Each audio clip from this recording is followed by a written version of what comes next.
কই গো, কেমন আছো তোমরা? এদিকে আবার তোমাদের খেন্তি পিসির বাড়িতে কুটুম এসে, তো কুটুম যেহেতু এসে সাদা মাটা খাবার দেনে তো আর চলবে না না।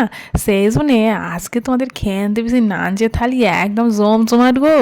প্রথমে বাটি মেপে ভাত নিয়ে দিয়েছিলাম।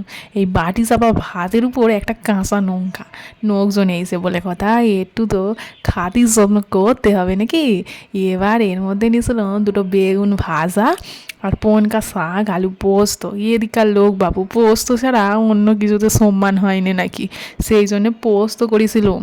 আর তার সাথে ছিল সেই মুগের ডাল, মাছের মাথা দিয়ে একদম গাঢ় গাঢ় করে মুগের ডাল করেছিলুম।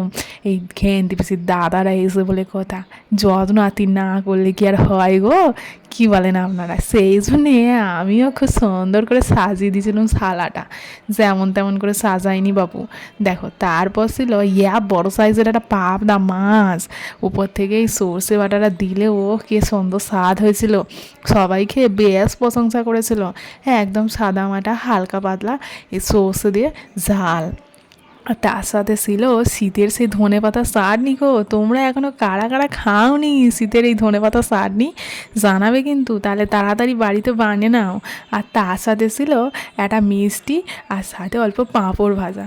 যাকগে, আজকের মাংস থালিটা কেমন হয়েছে জানিও। হ্যাঁ, তোমাদের ভালো লাগলে এটা লাইক করে দিও, আর সাবস্ক্রাইব করতে ভুলো নেই কিন্তু।